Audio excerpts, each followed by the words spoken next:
We have all been that motionless traveler in a crowded terminal, staring at a blank display board that offers no path forward. In these moments, your only source of help is the representative behind the sleek white counter. When you are stuck, the instinctive human reaction is brute force aggression, the Karen strategy, attempting to yell your way through the problem. But shouting makes you predictable. The more you let your anger show, the less power you actually have to change the outcome. Aggression instantly triggers the corporate defense script, which acts as a psychological firewall that employees use to protect themselves from hostile customers. This defense mechanism disables their critical thinking, leaving them to repeat unhelpful policy statements on loop.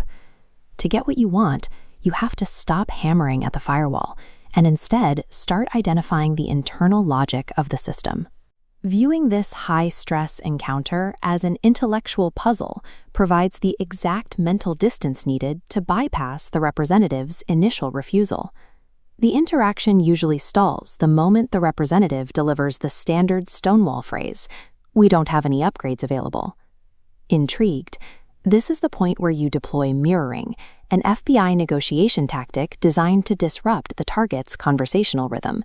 You align your posture with theirs, lean in slightly, and repeat only the last 3 words they said. The vocal delivery is the key. You repeat those words with an upward, curious inflection, asking, "No upgrades available?" This brain scan visualization shows the biological result. Mirroring the last few words forces the representative's neural pathways to light up, processing the repetition. This acts as a glitch. It shatters the pre-rehearsed script, compelling them to actually engage in solving your problem. Once the script is broken, you can move toward directing the representative's physical state. You do this by adopting the late-night FM DJ voice, speaking slowly and significantly dropping your pitch. This triggers biological entrainment, a natural phenomenon where humans subconsciously synchronize their internal rhythms with the person speaking to them. In this diagram, a stressed employee's frantic heartbeat begins matching your slow, steady pace. By intentionally lowering your pitch, you force their nervous system to calm down. This physiological synchronization suppresses the fight-or-flight response, making them much more likely to help you. By matching their nervous system to your own, you gain the leverage needed to guide their final decision.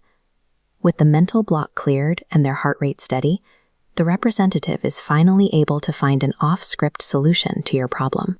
True influence in high-pressure situations comes from directing the hidden biological systems that govern how people react.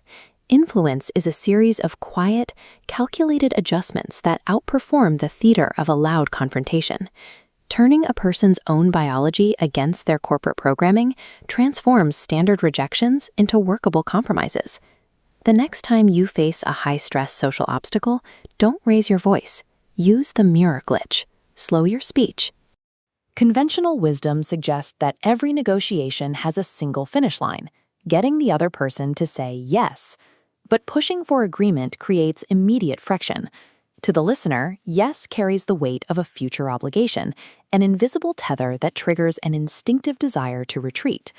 To lower those defenses, you have to bypass the instinctual fear of commitment by granting the other person the autonomy to reject the proposition. Consider the standard opening. Is this a good time to talk? By simply shifting the framing to, is this a bad time to talk? You change the psychological stakes of the answer. This chart tracks psychological resistance during the first 10 seconds. Giving the listener permission to say no drops this resistance instantly. As resistance hits the floor, their willingness to engage rises. No longer cornered by commitment, they safely process the information. Persuasion doesn't begin with a forced agreement. It begins by creating a baseline of safety through the invitation of a negative response. We can see this mechanic in high-friction environments, like a hotel lobby where you've just been presented with an unexpected service fee. Most people react to these roadblocks by attempting to seize control. They argue, demand to see a manager, and escalate the conflict through direct confrontation. The more effective path involves a psychological pivot known as the illusion of control. Rather than fighting the fee, You present the problem back to the gatekeeper with 5 specific words. How am I supposed to do that? This question systematically reassigns the burden of the solution. By asking how, you transfer the perceived authority of the moment over to the person standing behind the desk. This creates an immediate cognitive shift. The gatekeeper is no longer defending a policy against an attacker. Their brain is now tasked with finding a way to help someone who is stuck. Solving your problem becomes their personal victory. They are cast as the expert and the savior, which provides a psychological reward far more satisfying than simply enforcing a rule. Success depends on a non-threatening delivery. You aren't asking a question of logic, you are signaling a state of cooperative helplessness. When met with this lack of aggression, employees often default to their most helpful response, frequently finding a workaround or a waiver that wasn't previously on the table. By surrendering the appearance of power, you actually secure the ability to guide the final outcome of the interaction. This strategic vulnerability yields tangible rewards.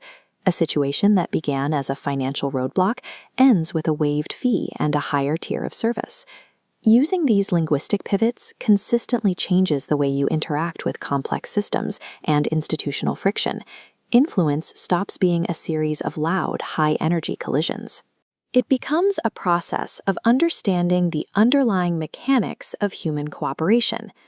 Solving a social conflict is about aligning with the internal mechanics of a system rather than trying to break through it. This approach eliminates the friction inherent in fighting against human nature. You can focus on the specific inputs required to generate the desired response. Access and influence are the results of understanding how to surrender authority to gain compliance. Stop trying to force the outcome. Learn the mechanics, work with the system,